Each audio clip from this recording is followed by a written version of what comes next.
You know, there comes a point in every person's life when you just have to wonder truly, does Hollywood hate you? Do they hate themselves? What the heck is going on over there after all? Today, we're scratching our heads about that just like you are, except we understand them better than they understand themselves. Today, we'll tell you what's going on with the latest Oscar nomination release. Is it the wokest, weirdest list of celebrations that nobody's going to watch you've ever seen? You know the answer. Let's talk about it.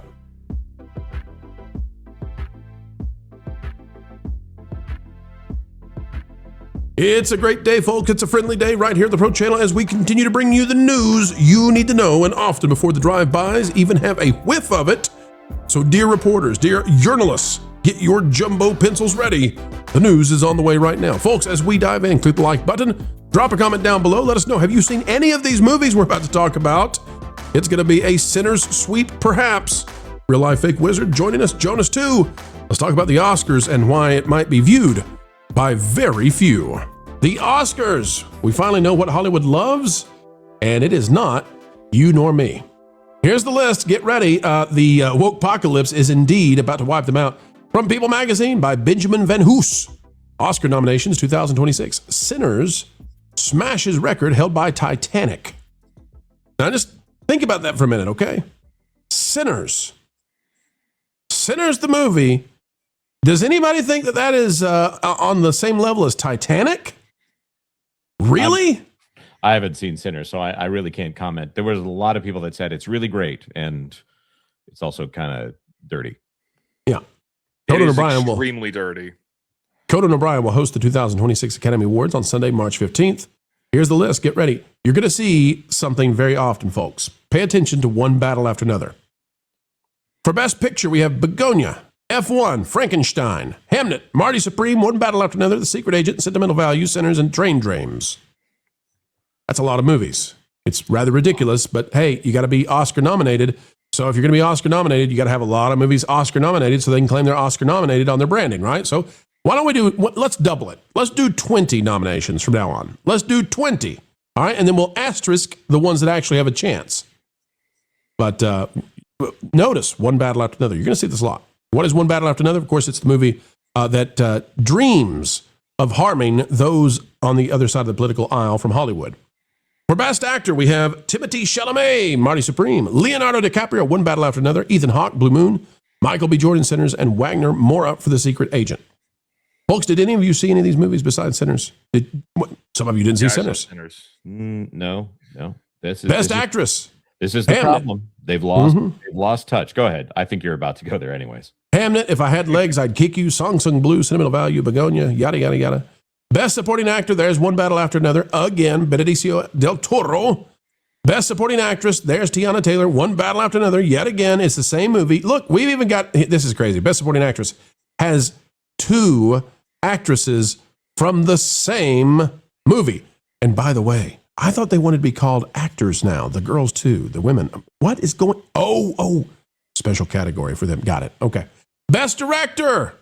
One Battle After Another, still on there. It's the same movies over and over and over until you get to Best Animated Feature Film, Arco, Elio, K-Pop Demon Hunters, Little Emil, and Zootopia 2. And it just keeps going. It's this every category. It's the same movie. Best Production, Frankenstein, Hamnet, Marty Supreme, One Battle After Another, Sinners. You know what you don't see on here? You don't see Wicked. And there's a reason for that, folks. Wicked embarrassed them. Wicked isn't even on Best Visual Effects, Best Makeup Hairstyling. It's not on Best Costume Design. Wicked's not there. I think it embarrassed them how badly it fell off. One Battle After Another embarrassed them too, but they still want to daydream about harming their political opponents. Guys, this is the wokest Oscar nomination list I've ever seen. It's an example of how much Hollywood hates average people. I mean, we laugh about the award shows and how they don't really connect with people. If the Oscars get a pittance of their normal viewership, I can't blame anybody for tuning this out. This is a worthless list. And I know they had little to choose from, Wizard, but this is just playing to themselves. It is playing to themselves, but I think we are on the precipice of a sinner's sweep. I don't think one battle after another that can't win that much. It'll probably win something because they have to pat themselves on the back, right? But Sinners had a lot of buzz. It still has a lot of buzz. People were talking about it for a long time. Some people hated it. A lot of people loved it. It made quite a bit of money, even though it didn't necessarily break even that much. A lot of people went to see that movie in theaters. There was talk around it. I think that's going to have to sweep everything because they want ratings to be for that film. You know, people talked about Frankenstein for about a week. Nobody talked about the DiCaprio film. The other films, as Jonas was saying before, people have lost touch with the rest of those films. And what are your thoughts on Sinners, Wiz? And in particular, your thoughts on Sinners.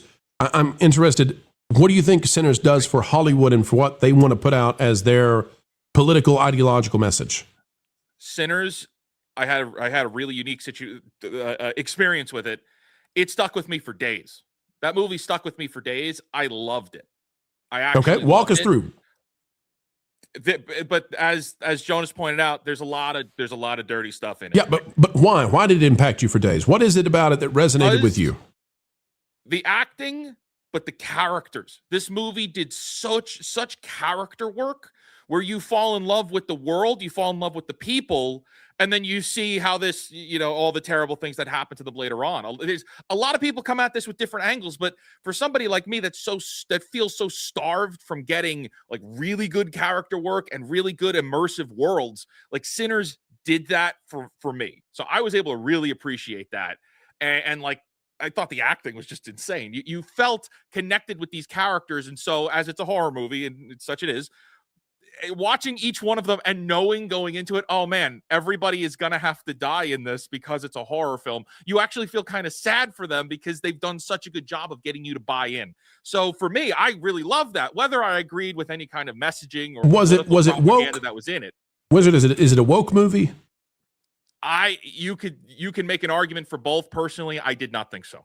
I personally didn't think so. You could see it both ways. You absolutely could. So then the theory would be that they've nominated basically all the same films for every single category. And all those other films are pretty much woke. Wiz, you're saying that you think that they've done that to protect themselves as they sweep the entire thing with Sinners and declare it the greatest film in the last 5 years. You believe. Because you're going to have people like me who enjoyed it for what it was, and we're going to go, cool, the movie that deserved it got it. But then you're also going to have all of the messaging that they want to pretend is there, even if it is or isn't. So they win either way. If you have an all, black creative cast that sweeps all of the awards, and you've got all the movie people saying like, oh, actually, I quite enjoyed it. Like that was a pretty good film.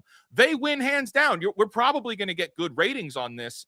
If it's a Sinners sweep, you're gonna get a lot of people talking about it. Is it? Would you say that Sinners is up there with some of the best cinematic experiences of all time?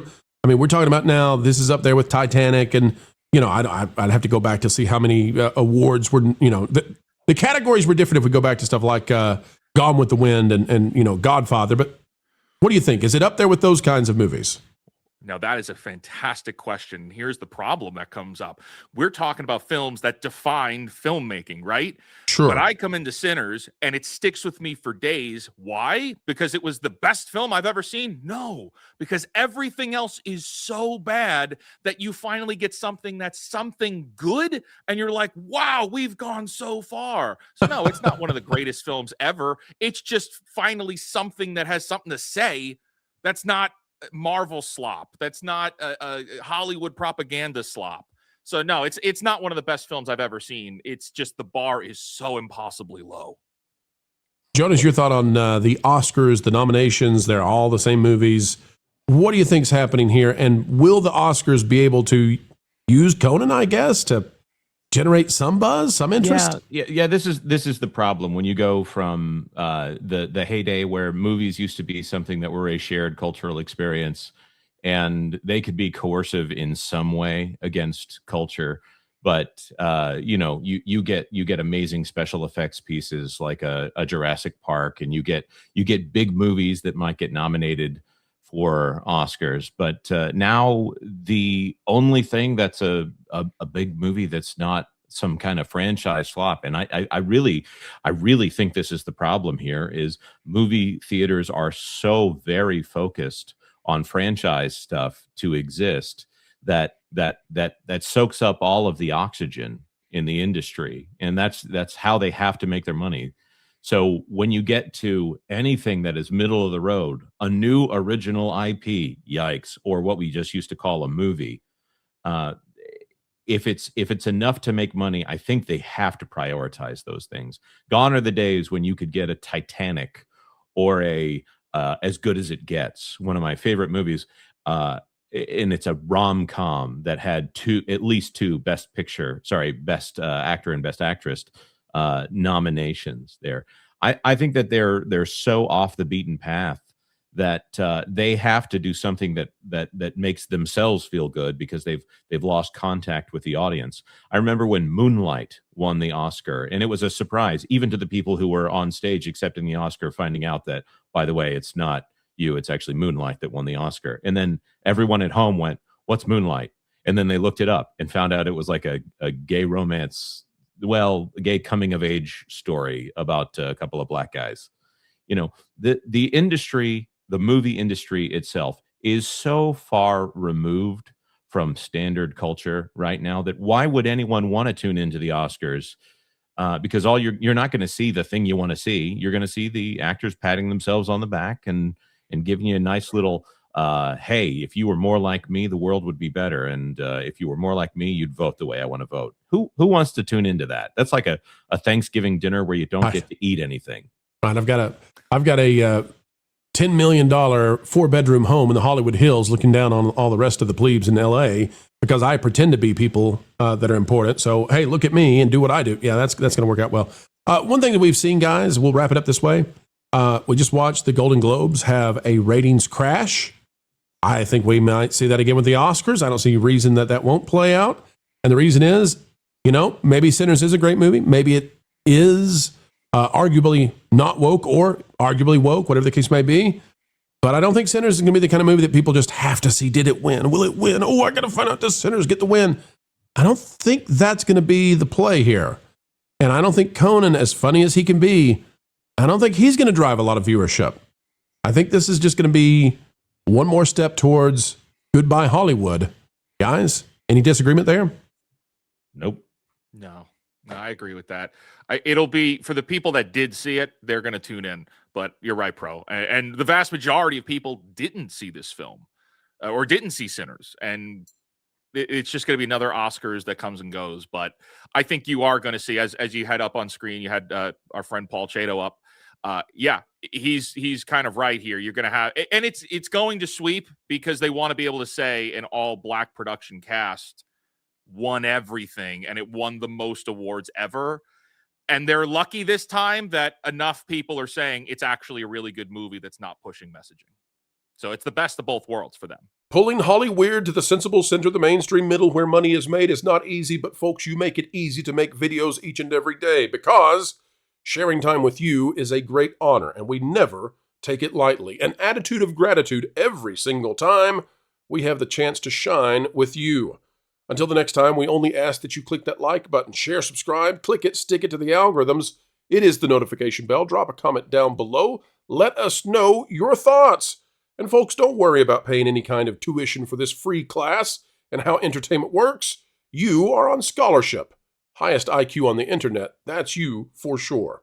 Until the next time we have the opportunity to spend time together, folks, we just ask that you keep learning, keep growing, and as ever, keep having fun.